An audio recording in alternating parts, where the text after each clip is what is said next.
Jauh-jauh hari kenapa Abu Yamamah Gufron ini membuat syair, ada kalimat kita selamatkan NU Nusantara. Yang jelas kalau NU ini selamanya tidak akan pernah hancur.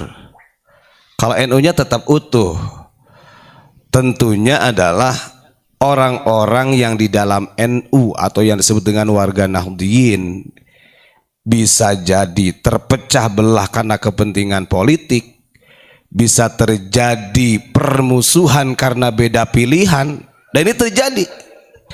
Kalau kita lihat dari pasca pesta demokrasi kembali, Masya Allah, ini sebenarnya tidak layak ada sesama warga Nahdliyin satu sama lainnya saling menghujat karena beda pilihan, padahal harusnya beda pilihan tetap kawan, kan begitu. Dan inilah sebenarnya yang ditakutkan oleh baginda Rasul. Maka saya ini kenapa seringkali membawakan salah satu syair yang dibikin oleh Kiai Haji Fuad Hasyim, salah satu cucu daripada Kiai Abbas Buntet beliau, yang pada waktu itu kita tahu perang 10 November itu Kiai Haji Hasyim Asy'ari atau Hadratus Syekh Hasyim Asy'ari, beliau tidak berani memberangkatkan para kiai, para santri untuk melawan Inggris sebelum datangnya Kiai Abbas. Artinya hormat ta'zimnya beliau kepada Kiai Abbas secara keilmuan dan taqarrubnya kepada Allah Subhanahu wa taala. Maka sebenarnya kalau kita melihat dari apa yang disampaikan oleh Kiai Haji Fuad Hasyim, ini kan biasanya banyak orang yang komentar, loh NU ini tidak pernah membatalkan masalah nasab Ba'alawi, terus selalu disandarkan dengan NU. Jadi hal ini berkaitan sebenarnya. Ketika banyak orang yang bahasa Abu Yamamah Gufron numpang di NU, ini terjadi sebenarnya. Karena ketertarikan orang terhadap NU itu macam-macam, variatif. Jadi ada orang tertarik itu karena keilmuannya warga Nahdliyin, ada juga karena ma'isyahnya. Ini nggak bisa menutup kemungkinan. Wong Kiai Fuad itu mengatakan, ya nahdlatal ulama'i anti tijarati, kan begitu. Kemudian rabihat bila khasrin ladal uqala'i, beliau yang artinya, wahai NU, engkau ini adalah perniagaanku, maka yakin siapa saja yang berniaga jual beli di dalam NU bila khasrin ladal uqala'i, itu tidak akan pernah rugi, pasti untung. Nah, orang ini mencari untungnya di situ. Padahal yang dimaksud oleh Kiai Haji Fuad Hasyim, berjuang di dalam NU, harta, kemudian jiwa raga diperjuangkan untuk perjuangan Nahdlatul Ulama. Ya walaupun kita tidak menjadi DPR, tidak menjadi dewan, yakin kata Kiai Fuad Hasyim di akhirat nanti di surganya Allah, Allah akan memberikan pangkat yang lebih daripada itu. Itu yang dimaksud dengan bila khasrin ladal uqala'i. Nah, ini kadang-kadang kita ini orang Nahdliyin juga lupa. Saya yakin tidak sedikit, mungkin banyak orang yang memang tidak sadar dengan yang disyairkan oleh beliau ketika beliau mengisi di Banyuwangi, dan itu beberapa tahun sebelum beliau wafat. Beliau membuat syair itu sengaja dan mengajak kepada warga Nahdliyin sampai kapanpun harus memegang NU. Arti nama ulah goreng adab ke NU gitu. Karena muassis NU itu adalah orang-orang yang dipilih oleh Allah, dan RU ini berdiri karena riyadhah dan tirakatnya para muassis. Wong sekarang itu orang Nahdliyin, ya saya kira mungkin gak usah orang Nahdliyin saja, yang sudah masuk di struktural aja kadang-kadang kalau berbicara tentang khitoh NU ini masih belah bloh kurang forib mah, kan begitu. Lamun cek bahasa Banten teh polongo dia bahasa Banten kan gitu. Terus kemudian selain berbicara tentang khitoh NU, dan banyak sekali sekarang ini anak-anak muda zaman sekarang yang tidak mengenal para muassis NU. Maka ini perlu dipahami, edukasi ini penting. Apalagi dengan adanya dunia medsos ini, media sosial. Coba tanya, siapa pembikin lambang NU? Pasti yang nggak tahu. Mentok mereka taunya adalah pendiri NU adalah Mbah Hasyim Asy'ari.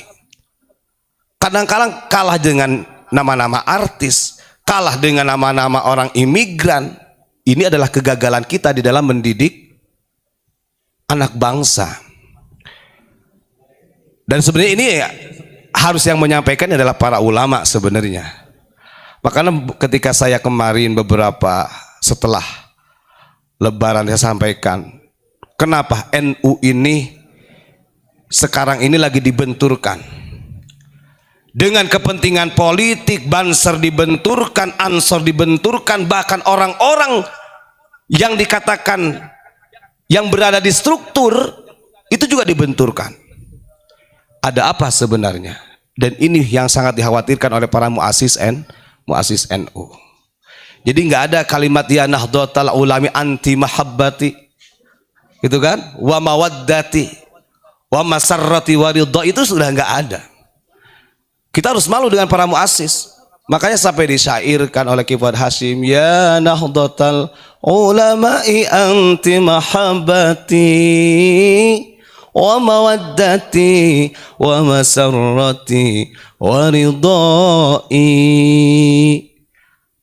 Artinya kerelaan kita, kecintaan terhadap NU itu enggak utuh, dan itu perlu dipertanyakan.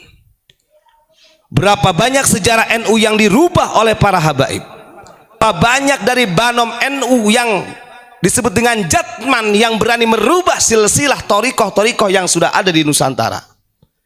Ini perbuatan siapa? Dan siapa yang akan bertanggung jawab? Kan begitu. Ini adalah kecerobohannya kita. Kita akui, kita sebagai warga Nahdliyin. Artinya kita tidak dengan memandang sebelah mata menyalahkan orang struktural. Karena NU ini bukan punya individual yang gak ada bedanya dengan sepak bola.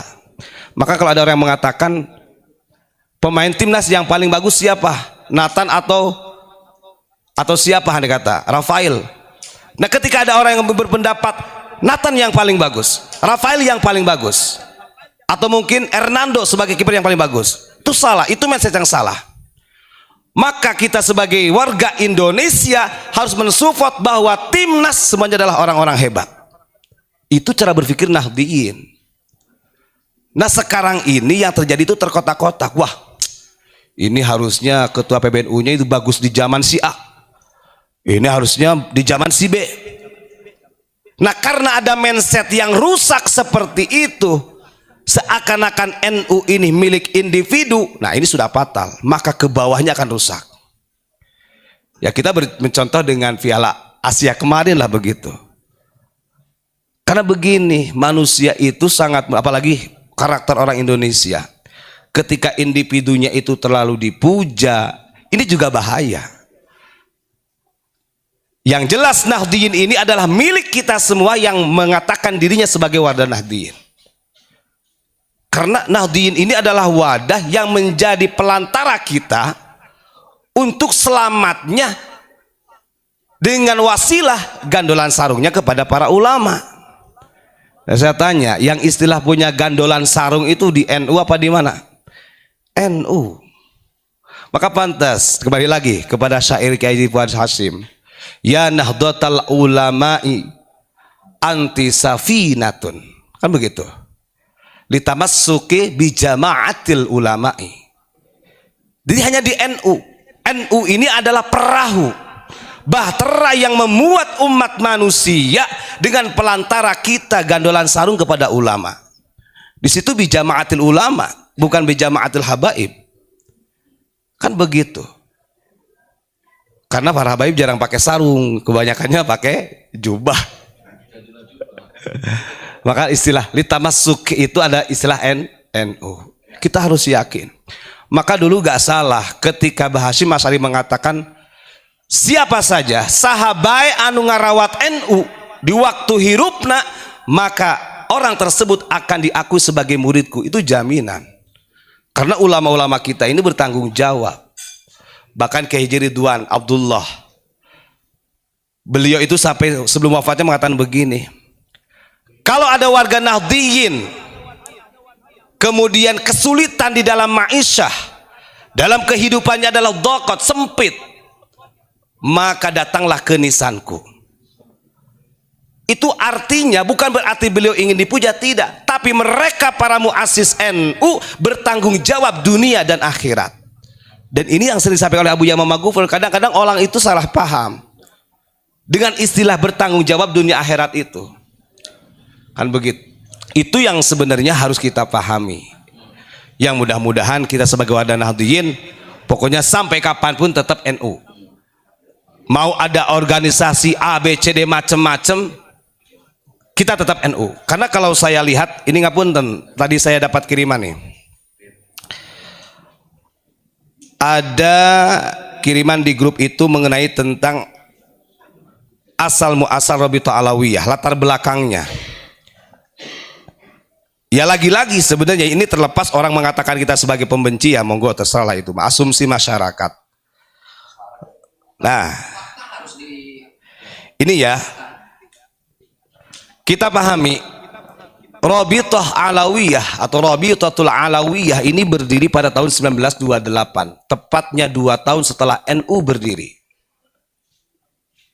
Ini ada tulisan di sini, latar belakang Rabithah Alawiyah. Makanya kenapa kita jangan sampai lepas ke NU? Karena banyak organisasi yang mengatasnamakan agama Islam yang sebenarnya justru ingin memporak-porandakan NU.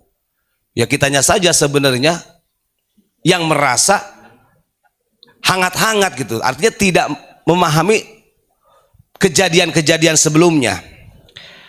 Ini tertulis ya di dalam latar belakangnya, latar belakang Rabithah Alawiyah.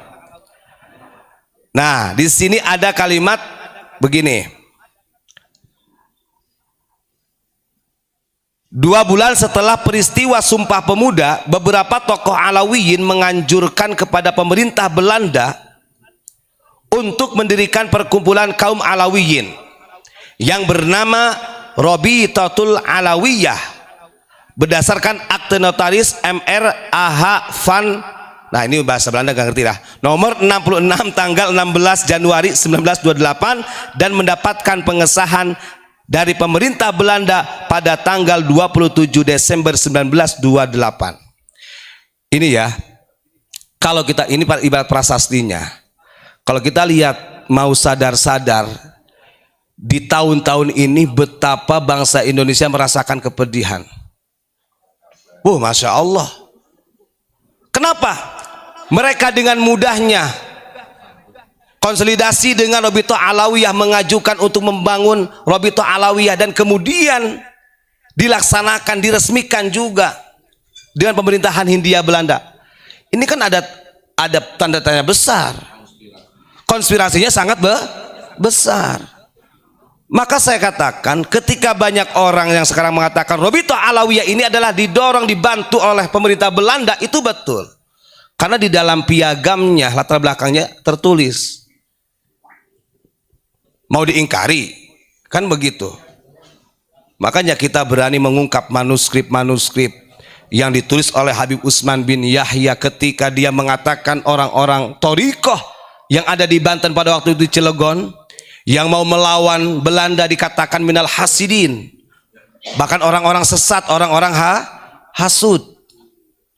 Dan itu adalah bukti. Artinya kita tidak mengada-ngadakan. Dan ini kenapa kita share kepada publik, supaya masa depan anak bangsa ke depannya paham sejarah. Ya ketika ada orang yang mengkanter macam-macam, wah ini mah benci sama dzurriyyah Nabi, benci sama Ahlul Bait, biasa saja sudah. Karena kita sudah terdoktrin ratusan tahun. Artinya upaya kita juga kalau mengikuti dengan strategi mereka memerlukan waktu yang sama sebenarnya. Tapi kita yakin di sini ada pertolongan Allah. Mudah-mudahan Allah selalu memberikan pertolongan kepada kita. Amin Allahumma amin. Ini diresmikan Rabithah Alawiyah ini, kalau mengajukannya kepada pemerintah Belanda itu pada tanggal 16 Januari 1928. Kemudian mendapatkan pengesahan Robito Alawiyah dari pemerintah Belanda pada tanggal 27 Desember 1923 bertepatan 1346 Hijriyah. Nah, ini sebagai pemberitahuan saja. Artinya bagaimanapun juga karena Belanda itu dulu menganggap kita ini adalah kasta terendah, kasta sosial terendah. Nah, mindset ini diteruskan oleh orang-orang yang sampai dini hari sebenarnya kita ini dianggap kasta terendah. Ya kalau kata Abuya ya lawan, harus dilawan, memang harus dilawan.